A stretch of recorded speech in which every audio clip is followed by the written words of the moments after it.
Mastering data Discovery সেকশনে আপনাদেরকে আরো একবার স্বাগত জানাচ্ছি। আমি জুবায়ের হোসাইন আপনাদের সাথে আছি। খুব সামান্য একটা টপিক নিয়ে অনেক বেশি কথা বলা হয়ে গেল। এত সহজ বিষয়, I am so sorry. So এবার আসেন আমাদের মেইন উদ্দেশ্যের দিকে আগাই। সো দেখেন, আমরা যে স্যাম্পল একটা ওয়েবসাইট তৈরি করেছি অথবা যেকোনো একটা ওয়েবসাইট, আমি এখন আছি ফায়ারফক্স ব্রাউজারে। এখন এখানে রাইট বাটন ক্লিক করে আমি যদি ভিউ পেজ সোর্সে যাই, তাহলে এই ওয়েবসাইটের যে ডকুমেন্টস বা HTML কোডগুলো সব আমি দেখতে পাই, অলরাইট? সো এগুলো নিয়ে গবেষণা করার পর ধরেন এই সাইটের মধ্যে কি কোড লেখা আছে তা তো আমি জানবো না, রাইট? বাট এখন আমরা নিজেরাই HTML এর ট্যাগ লিখবো, নিজেরাই এই ডেটা থেকে, এই ওয়েবসাইট থেকে পিএইচপির মাধ্যমে তথ্য আমরা নিয়ে যাব। যেমন এই ট্যাগটা অথবা যেকোনো কিছু, যেকোনো তথ্য আমরা কিভাবে নিয়ে যেতে পারি সেটার ব্যবস্থা করব, অলরাইট? তার মানে আমরা এই HTML যে লেখাগুলো, এই লেখাগুলো নিব। বাট আপনারা যেকোনো একটা ওয়েবসাইটে যদি যান, তাহলে আপনি যদি দেখেন যে ভিউ পেজ সোর্সে যদি যান, ChatGPT-র এখানে কত হাজার, হাজার লাইনের কোড দেখেন, যে এইদিকে গেলে কত লাইনের কোড। সো এত লাইনের কোড থেকে আপনি কিভাবে আসলে একটা নির্দিষ্ট তথ্যকে আলাদা করে নিয়ে যেতে পারেন, রাইট? সেটার টেকনিক আমাদেরকে বোঝার চেষ্টা করতে হবে। সো আমি যদি আপনাকে এখন একটা মাছ ধরা শেখাই, তাহলে আপনি ওই একটা মাছ আপনার সাথে মিলে আমি ধরে দিলাম, কাজ হলো না তো। আপনাদেরকে আমি বুঝাই দিব, টেকনিক বলে দিব, যাতে আপনারা সারা জীবন মাছ ধরতে পারেন, রাইট? সো সেটাই আমার উদ্দেশ্য। তো চলেন তাহলে শুরু করি। আমরা একটা স্যাম্পল ওয়েবসাইট তৈরি করেছি, যেটা লিঙ্ক হচ্ছে আমার এখানে। আপনি cPanel-এ অথবা যেখানেই করছেন সেখানে এসে একটা লিঙ্ক তৈরি হয়েছে, রাইট? সো আমার লিঙ্কটা হচ্ছে localhost/juba/sample.html, রাইট? সো এবার আমরা এই যে ওয়েবসাইট অথবা যেকোনো একটা ওয়েবসাইট থেকে এই HTML যে ফাইলগুলা, রাইট? HTML সব ফাইলগুলা আমি কিন্তু যেকোনো একটা ওয়েবসাইটে নিয়ে যাইতে পারি, এবং এর জন্য বেশ কিছু টেকনিক আছে। আমরা file get content PHP powerful কিছু ফাংশন কল করতে পারি, অথবা আমরা কার্ল ইউজ করতে পারি। আমি স্টেপ বাই স্টেপ সব বুঝাবো।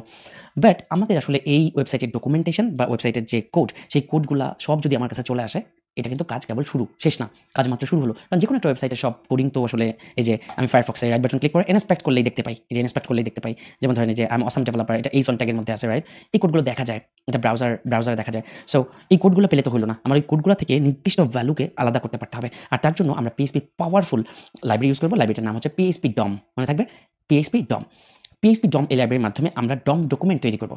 DOM ডকুমেন্ট কি? DOM ডকুমেন্ট হচ্ছে এই যে আমার প্রাপ্ত ওয়েবসাইট থেকে যে HTML এর কোডগুলা, যে কোডগুলা অলরেডি আমরা এখানে দেখলাম স্যাম্পলে যে লিখেছি, যেকোনো ওয়েবসাইটের এই কোডগুলাকে সে একটা DOM ডকুমেন্ট হিসেবে তৈরি করবে। DOM ডকুমেন্ট হচ্ছে নোড লিস্ট, অনেকটা নোট করে মানে এমনভাবে আসলে ট্যাগগুলাকে XML এর মতো করে নোড হিসেবে উপস্থাপন করে একটা ডকুমেন্টের মধ্যে। এবং এই DOM ডকুমেন্টের লাইব্রেরি ইউজ করে আমরা DOM XPath এই ফাংশনকে কল করে, বা এই ক্লাসের হেল্প নিয়ে, DOM XPath ক্লাসের হেল্প নিয়ে আমরা আসলে এই PHP এই পাওয়ারফুল লাইব্রেরির মাধ্যমে আসলে যে কোনো তথ্যকে রিট্রাইভ করে খুঁজে বের করতে পারি, আলাদা করে ফেলতে পারি, এবং আমার নির্দিষ্ট যে তথ্যটা দরকার সেটাকে আমি এক্স্যাক্টলি আমার মতো করে ফাইন্ড আউট করে ফেলতে পারবো, অলরাইট? তাহলে DOM ডকুমেন্ট কি? DOM ডকুমেন্ট হচ্ছে PHP একটা লাইব্রেরি DOM। এই DOM নোড হিসেবে আমার যে HTML এর কোডগুলো সবগুলো একটা নোডে পরিণত করবে, একটা ডকুমেন্টে পরিণত করবে। তারপরে আমরা এই লাইব্রেরির DOM XPath এই ক্লাসে হেল্প নিব। DOM XPath কি করে? DOM XPath এই যে যেমন আমি ছবিতে দেখতে পাচ্ছেন যে একটা কম্পোনেন্ট ট্রি হিসেবে ওটাকে সাজায়। যেমন ধরেন এই সাইটের জন্য ডিভ, প্রত্যেকটা ট্যাগকে আসলে XML-কে সে নোড হিসেবে উপস্থাপন করে এবং একটা কম্পোনেন্ট ট্রি হিসেবে সাজায় ফেলে। এবং তার মধ্যে থেকে আমরা কোয়েরি করে খুঁজে বের করতে পারি যে এই ওয়েবসাইটে যত ডিভ আছে সব ডিভ আমাকে খুঁজে দাও। আমি বলতে পারি এই ওয়েবসাইটে যত ডিভ আছে যাদের ক্লাস নেম মাই ডিভ, সেগুলো আমাকে খুঁজে দাও। আমি বলতে পারি এই ওয়েবসাইটে যত এ ট্যাগ আছে সব আমাকে খুঁজে দাও। আমি বলতে পারি এই ওয়েবসাইটের যত এ ট্যাগ আছে যাদের ক্লাস নেম জুবায়ের, সেগুলো আমাকে খুঁজে দাও। আমি বলতে পারি এই ওয়েবসাইটের যত এ ট্যাগ আছে যাদের href.bongotech.ai, সেটা আমাকে খুঁজে দাও, রাইট? তার মানে আমি এখানে আসলে HTML এর যত ধরনের কোড আছে ওই কোডগুলোকে নোডে কনভার্ট করব, এবং নোড থেকে আসলে আমরা আলটিমেটলি যে কোনো ডেটাকে খুঁজে বের করে ফেলবো। Very simple. তো চলেন আমরা প্রসেসটা শুরু করি, আর কথা না বাড়াই। এগুলো আমরা কাজ করি, এগুলোকে আমরা জাস্ট পয়েন্ট করে ফেলি, এগুলোকে আমরা জাস্ট কমেন্ট করে ফেলি, ওকে? এত কিছু হইলে আমরা কনফিউজ হয়ে যাবো। আমরা স্টেপ বাই স্টেপ শিখি, আমাদের এত প্যারা নাই, এত তাড়াহুড়ার কিছু নাই। সুন্দর করে একবার বুঝে যান, ওকে? আর যে AI প্ল্যাটফর্মগুলো ChatGPT, Gemini, এরা আপনাকে এমনিতেই সব কাজ করে দেবে, টেনশনের কিছু নাই। সো তারপরে আপনার বুঝতে হবে ঘটনাটা কেমনে ঘটে, আমি সব কৌশল আপনাদেরকে শিখাই দেবো, না ওয়ারি। সো এবার আসেন এই ওয়েবসাইটের মধ্যে ফর এক্সাম্পল একটা h1 ট্যাগ আছে, শুধু একটা h1 ট্যাগ আছে, ওকে? HTML বডি যা আছে তো আছে, এর মধ্যে শুধু একটা h1 ট্যাগ আছে। For example I am awesome developer, একটা h1 ট্যাগ আছে। আবার ধরেন এখানে আরো একটা h1 ট্যাগ আছে, ধরেন my name is Zubair, my name is Zubair, alright? So দুইটা h1 ট্যাগ আছে। আমি যদি এই sample.html কে রিলোড করি, তাহলে আমি দেখবো আই এম অসম ডেভেলপার এবং my name is Zubair, alright? So আমি এখন কেমন হয় যে এই DOM ডকুমেন্ট লাইব্রেরিটা ইউজ করে PHP-র মাধ্যমে এই ওয়েবসাইট, ধরেন এটা তো একটা ওয়েবসাইট, রাইট? এটা একটা website, HTML website.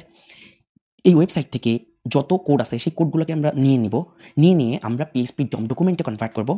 DOM document কি? অনেকগুলো নোড হিসেবে এটাকে উপস্থাপন করবে। সেখানে DOM XPath এই ক্লাসের হেল্প নিয়ে আমরা ওখান থেকে h1 ট্যাগকে খুঁজে বের করবো।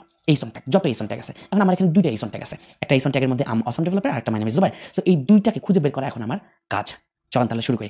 আমরা নতুন একটা ফাইল তৈরি করতেছি, এটা PHP file, whatever, PHP file শুরু আর শেষ, PHP, রাইট? এভাবে শুরু হয় PHP, অ্যান্ড PHP আমরা শেষ হয় কিভাবে? প্রশ্নবোধক, দেন আওয়ার সাইন, রাইট? PHP শুরু হলো, আমরা একটা ফাইল সেভ করি। ফর এক্সাম্পল এই PHP ফাইলের চলেন একটা নাম দিই, এটার নাম দিই আমরা test.php, ওকে? সো এখানে সেভ অ্যাজ পি দিয়ে সার্চ করেন নোটপ্যাড প্লাস প্লাসে পিএইচপি হাইপারটেক্সট এই যে এটা পিএইচপি রাইট। সো আমি টেস্ট.পিএইচপি নামে একটা ফাইল তৈরি করলাম যেটা নাম দিলাম টেস্ট.পিএইচপি ফর এক্সাম্পল। এবার এর মধ্যে জাস্ট একটা একো, আপনারা জানেন পিএইচপি বেসিক তো আমরা শিখেছি right. So echo hello world for example, hello world, yeah দেখি কাজ করে কিনা আগে। সো এই ফাইলটা কোথায় আছে, আপনি আপনার যেখানে প্র্যাকটিস করছেন সেখানে আপনি নিশ্চয়ই এটা খুঁজে বের করতে পারবেন। সো localhost/juba এই ব্রাউজারটাকে যদি আমি লোড করি, এই ব্রাউজারটাকে, তাহলে আমি দেখব টেস্ট.পিএইচপি এবং যেখানে গেলে আমি দেখতে পারবো হ্যালো ওয়ার্ল্ড কাজ করছে আমার পিএইচপি ফাইল।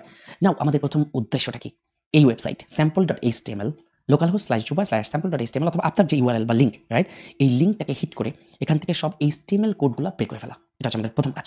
চলেন এই কাজটা করার জন্য পিএইচপিতে আমরা কোডটাকে জাস্ট মার্ক করে ফেলি কমেন্ট হিসেবে। সো এই পাওয়ারফুল একটা লাইনের কোড আছে পিএইচপিতে, এটা আগেও মনে হয় আমি বলেছি, সেটার নাম হলো ফাইল গেট কন্টেন্ট। এই যে এভাবে ফাইল গেট কন্টেন্টস, এর পেটের মধ্যে ফার্স্ট ব্র্যাকেট শুরু, ফার্স্ট ব্র্যাকেট শেষ, দেন সেমিকোলন শেষ। এর পেটের মধ্যে আপনি সিঙ্গেল কোটেশন অথবা ডাবল কোটেশনের মধ্যে যদি যে কোনো একটা লিঙ্ক দেন, আমার লিঙ্কটাকে http localhost/juba/ এই লিঙ্কটা দিয়ে দেবো আমরা sample.html, ওকে sample.html এই লিঙ্কটা দিয়ে দেবো, অথবা এখানে আপনি google.com ক্রিকেটের লাইভ স্কোরের.com অমুক তমুক যা খুশি তাই দিবেন। ও আসলে সেই এই ফাংশনটার মাধ্যমে ওখানে হিট করে সেই সাইটের যত HTML আছে সব আসলে নিয়ে আসবে। অলরাইট, সো এই যে নিয়ে আসবে এটাকে আমি একটা ভ্যারিয়েবলের মধ্যে অ্যাসাইন করি, এটার নাম দিলাম আমরা HTML। সো HTML $sign দিয়ে এখানে ভ্যারিয়েবল ডিক্লেয়ার করতে হয় right. HTML equal to file.getContents, দেন একটা ইউআরএল দিলাম এখানে, যে এই ইউআরএল হিট করো এবং তার যত HTML কোড আছে সব তুমি নিয়ে এই HTML এর মধ্যে রাখো। ব্যাপারটা কাজ করে কিনা আমরা যেহেতু শিখতেছি, তাই প্রতিটা স্টেপ আমরা কাজ করে কিনা চেক করে আগাবো, ওকে। দেন আমি একো করে দিই, এই HTMLটা একটু একো করে দিই, তাহলে আমি দেখি আমার sample.php এবার কি করে, টেস্ট.php, ওকে টেস্ট.php তে দিলে দেখেন এই ওয়েবসাইটে যা আছে ও হুবহু এটাকে নিয়ে আসতেছে, অলরাইট। তার মানে কি, ও আসলে এই HTML সব কোডগুলো তো নিয়ে আসছে, এটা যখন আবার একো করছেন তাহলে আলটিমেটলি ওইটাও একটা ওয়েবসাইট হয়ে গেছে। যেমন ধরেন আমি যদি একটু উদাহরণ দিই, ফর এক্সাম্পল আমরা যে কোনো একটা, ফর এক্সাম্পল kickbass.com, এই kickbass.com যদি এখানে লাগাই দিই যে kickbass.com থেকে সব HTML তথ্য অথবা HTML এর যে ফাইলগুলো সব নিয়ে আসো, সব কোডগুলো নিয়ে আসো এবং সেটাকে একো করো, তাহলে আমি টেস্ট.php তে এবার যদি রান করি, তাহলে আমি কিকবাসের ওয়েবসাইটের মানে যে পুরো ব্যাপারটা ওটা চলে আসছে আমার এখানে HTML সব পুরো HTML, এবং এখানে যদি আপনি ইন্সপেক্ট করেন তাহলে যে যত কোড দেখতে পাচ্ছেন এই কোডগুলো সব আসলে কিকবাস ওয়েবসাইট থেকে সে নিয়ে আসছে এবং HTMLগুলো বসায় দিছে, একো করে দিছে পিএইচপি, বুঝে গেছে। এই হচ্ছে পিএইচপি গেট কন্টেন্ট, আমি আমার sample.html এই থাকি, অলরাইট। সো এতটুকু পর্যন্ত বোঝা গেছে। তাহলে আমরা দেখলাম পৃথিবীর যে কোনো ওয়েবসাইটকে ফাইল গেট কন্টেন্টের মাধ্যমে আমরা আসলে HTML কোডগুলোকে নিয়ে আসতে পারবো এবং তাদেরকে একো করলে আমরা ওই ওয়েবসাইটের একটা কপি দেখতে পাচ্ছি, বাট আমাদের একো করার উদ্দেশ্য না, ওই HTML যে কোডগুলো আমরা পেয়েছি এই HTML কোডগুলো নিয়ে আমরা বিস্তারিত কাজ করবো পরবর্তী লেকচারে।